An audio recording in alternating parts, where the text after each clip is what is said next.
Amma ba'd. Yang saya muliakan keluarga besar Allah yarham Wamanda Razali bin Mahmud, beserta para jemaah Bapak Ibu sekalian yang dirahmati oleh Allah.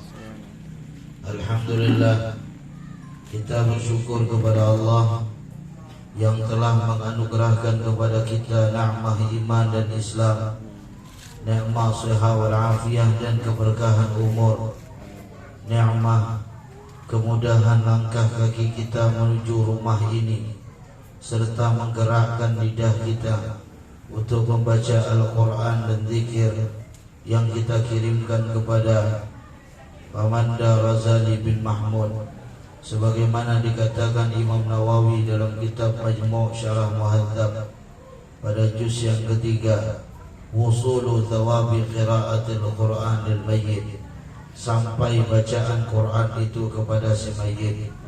Kemudian Al-Imam Ibn Taimiyah mengatakan dalam kitab fatawinya, barang siapa yang mengatakan doa untuk orang meninggal dunia itu tidak sampai dan bid'ah, maka dia adalah ahlul bid'ah.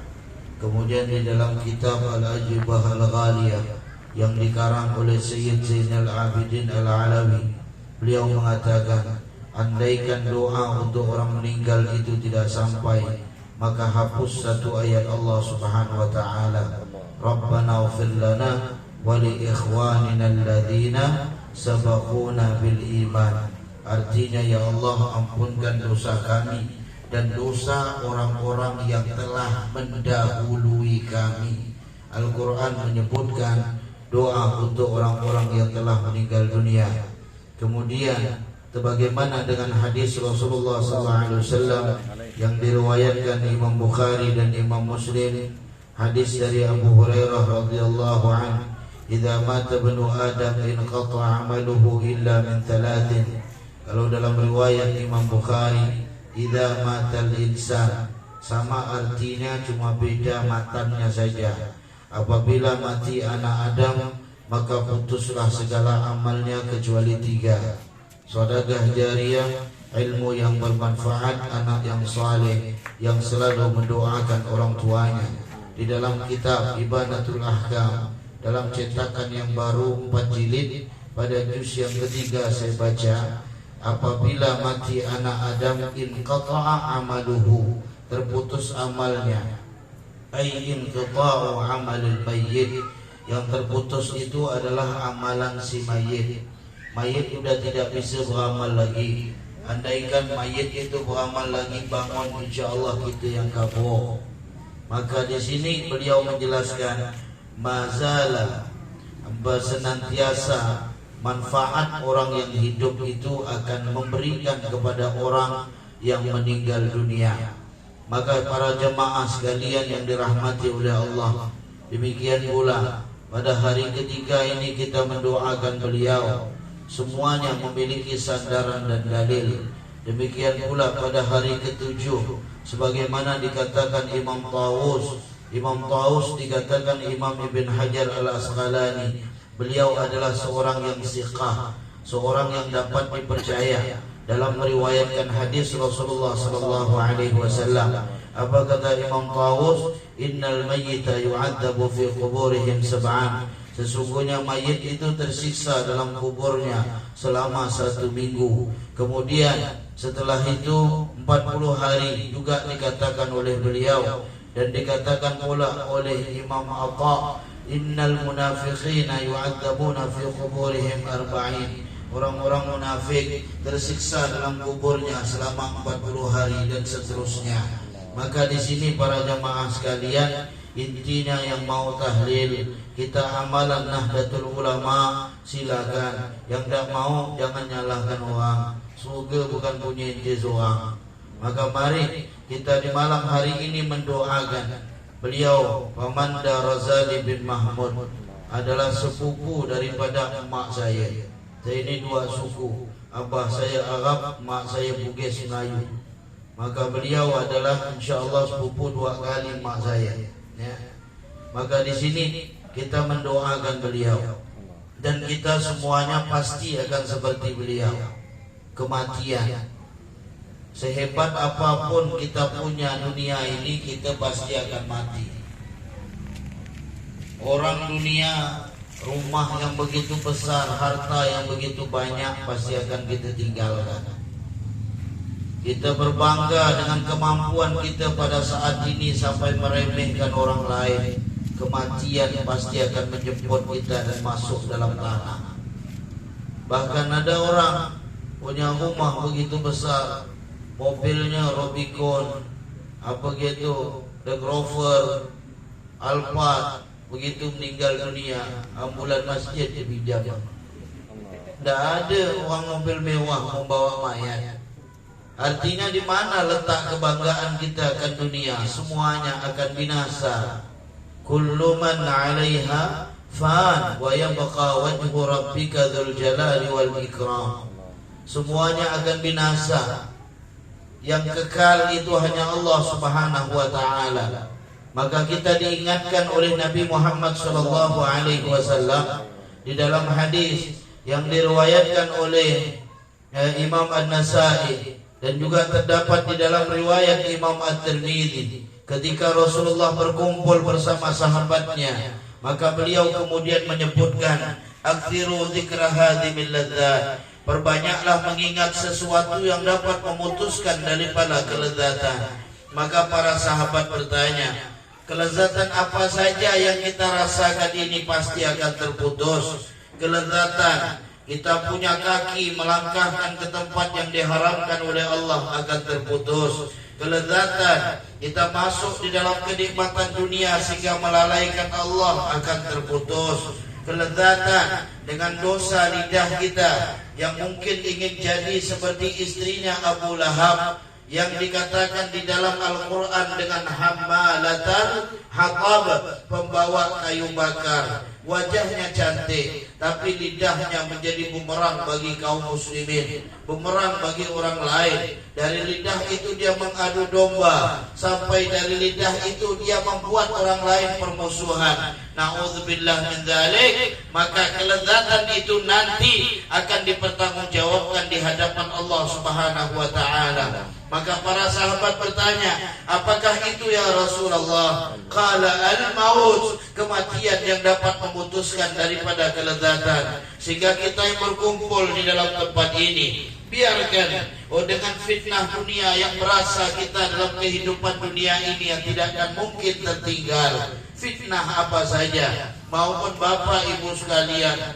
bahkan saya sendiri dengan lidah dan fitnah orang-orang berbagai macam. Tapi jangan kita pikirkan, sungguhnya yang paling kita takuti adalah fitnah ketika kita menghadap Allah Subhanahu wa taala, yang mana tidak ada lagi suatu modal yang kita persiapkan setelah daripada kematian, kecuali di dunia inilah tempat kita mempersiapkannya. Maka disabdakan oleh Nabi Muhammad sallallahu alaihi wasallam di dalam hadis dari Sayyidina Umar bin Khattab radhiyallahu anhu yang diriwayatkan Imam At-Tirmidzi, fa'ashara qaumun minal ansar faqama wahidun minal ansar fasa'ala an-nabiy sallallahu alaihi wasallam man aqiyasun nas wa ahzamun nas ya Rasulullah. Qala aqiyasun nas wa ahzamun nas man dzakara al-maut wa istidadan bih. Ketika berkumpul 10 orang sahabat Ansar bersama Nabi Muhammad, maka satu orang berdiri bertanya kepada Rasulullah, "Ya Rasulullah, siapakah orang yang cerdas, orang yang bijak, orang yang baik?" Maka dijawab oleh Nabi Muhammad sallallahu alaihi wasallam,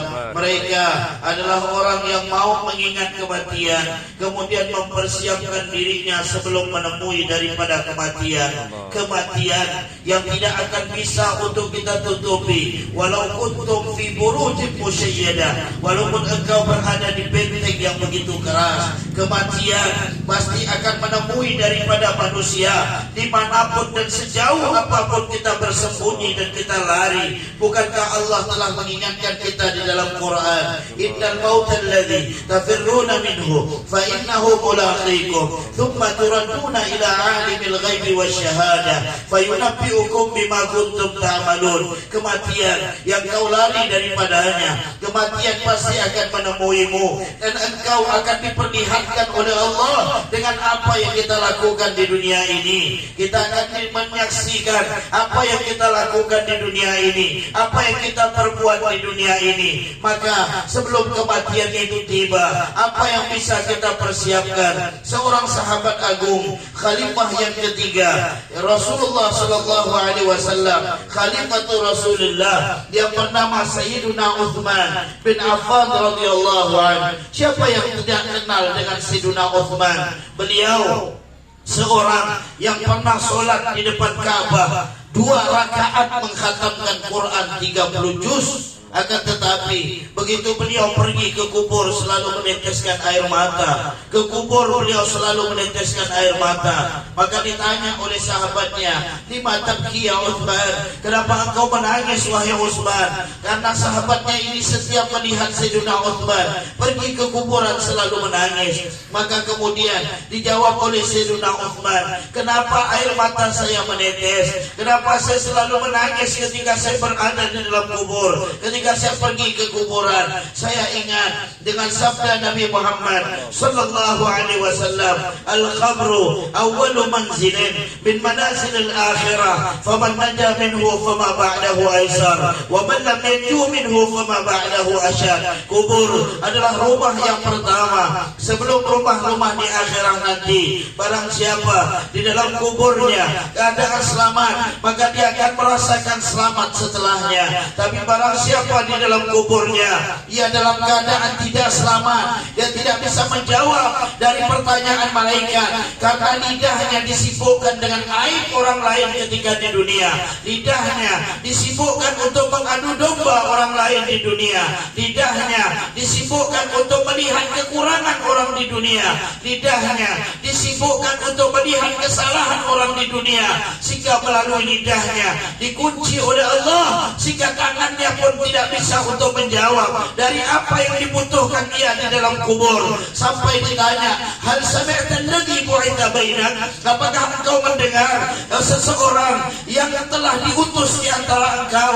Dia hanya menjawab, "Inilah adri." Sesungguhnya saya tidak tahu. Padahal di saat dunia dia tahu. Bukankah yang diutus di antara kita adalah Sayyiduna Muhammad sallallahu alaihi wasallam? Kenapa dia tidak tahu? Dia tidak pernah di dalam hatinya tersimpan sedikit pun rasa mahabbah, rasa cinta kepada Nabi Muhammad. Dia tidak pernah dari lidahnya menyebut nama Nabi Muhammad, apalagi berselawat kepada Nabi Muhammad. Dia tidak pernah untuk menggerakkan tubuhnya mencontoh dalam contohnya Nabi Muhammad sallallahu alaihi wasallam.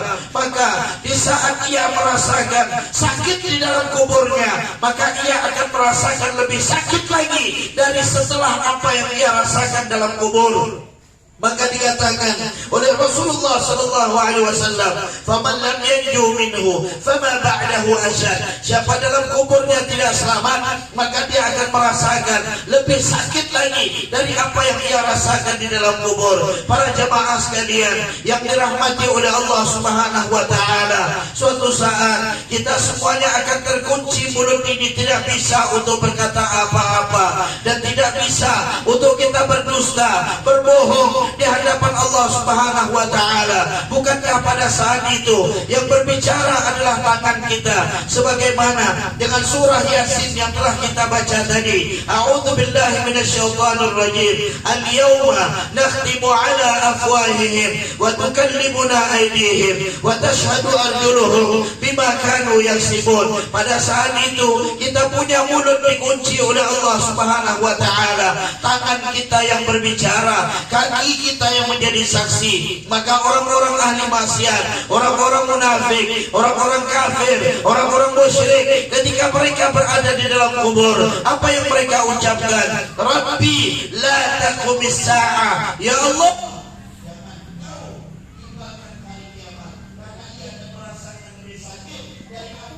rasakan ketika di dalam kubur. Para jemaah sekalian yang dirahmati oleh Allah, akan tiba kepada kita seperti Pamanda Ghazali bin Mahmud, yang mana seorang anak tidak kembali memandang wajah ayahnya, menantu tidak kembali memandang wajah mertuanya, saudara-saudari tidak kembali memandang wajah abangnya. Akan terjadi dan tiba suatu saat sang cucu tidak kembali memandang wajah datuknya. Juga demikian, maka kematian adalah suatu yang pasti, sehingga suatu yang mengherankan. Kenapa manusia selalu menangisi orang-orang yang telah meninggal dunia, sementara mereka tidak pernah menangisi dalam keadaan mereka di dunia ini yang dipersiapkan di hadapan Allah Subhanahu wa ta'ala. Beliau, ayahanda Pamanda Ghazali bin Mahmud, pada saat ini sudah berada di dalam kubur. Lalu apa yang beliau butuhkan? Tidak ada lain. Yang beliau butuhkan adalah doa orang-orang yang terdekat beliau. Apalagi beliau adalah saudara yang tertua, dan beliau juga alhamdulillah Allah masih berikan seorang wanita surga dalam kehidupan beliau. Allah masih berikan kepada beliau seseorang yang bisa untuk selalu mendoa, dan doanya pasti diijabah oleh Allah. Siapakah ia? Seorang wanita yang insya Allah wajahnya tampak daripada keikhlasan, ketulusan demi anak-anaknya, yaitu seorang ibu. Ketahuilah bahwa jemaah, beliau almarhum masih memiliki seorang ibu yang berumur 81 tahun lebih, dan saat ini masih dalam keadaan sehat. Pastilah di dalam hati seorang ibu akan berkata, ya Allah, saya sudah ridho dengan anak saya sudah ikhlaskan apapun kesalahannya, saya sudah relakan apa yang menyangkut di dalam batin saya. Maka pada saat itu surga akan dimiliki bagi seorang anak. Bayangkan seorang sahabat yang begitu luar biasa di dalam sholatnya, begitu luar biasa di dalam puasanya, begitu di dalam luar biasa di dalam amal ibadahnya, dan ia ingin untuk mendapatkan kebaikan yang lebih besar, yaitu berjihad di jalan Allah Subhanahu wa ta'ala. Kemudian dia izin kepada Rasulullah, ya Rasulullah, izinkan saya untuk berjihad. Maka ditanya oleh Nabi Muhammad, hal laka min ummin, apakah engkau masih punya ibu? Maka ia pun menjawab, na'am ya Rasulullah, iya ya Rasulullah, saya masih mempunyai daripada seorang ibu. Maka apa kata Nabi Muhammad? Ilzamha fa innal jannata tahta rijlaiha, uruslah dia, sesungguhnya surga berada di bawah telapak kakinya. Maka seingatkan yang masih punya ibu, terkhusus saudara Pamanda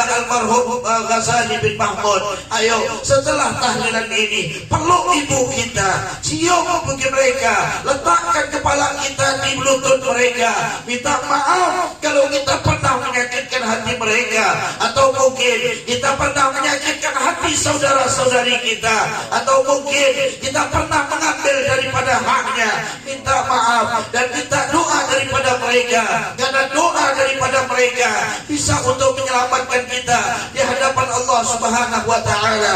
Bukankah seorang yang soleh, seorang yang zuhud, seorang yang alim yang bernama Al-Imam Hasan Basri? Imam Hasan Basri seorang imam yang wafat pada tahun 110 Hijriah. Beliau adalah seorang tabi'in. Ketika beliau wafat ibunya, beliau menjerit, beliau menangis sampai para jamaahnya keheranan. Ada apa kepada guru? Ada apa kepada imam? Padahal beliau tahu bahwa sesungguhnya setiap yang bernyawa pasti akan mati. Maka beliau pun menjawab, saya tidak menangisi dengan wafatnya daripada ibu saya, akan tetapi wafatnya seorang ibu sesungguhnya telah tertutupnya satu pintu surga Allah Subhanahu wa ta'ala. Karena mencari surga melalui seorang ibu adalah sesuatu yang sangat mudah daripada amal kita yang penuh dengan kekurangan. Wahai jemaah sekalian yang dirahmati oleh Allah Subhanahu wa ta'ala, peringatan yang terakhir untuk saya dan kita semuanya, marilah kita saat ini mungkin ditinggal oleh seorang ayah yang tidak akan mungkin terlupa dalam bayangan wajahnya bagi anak-anak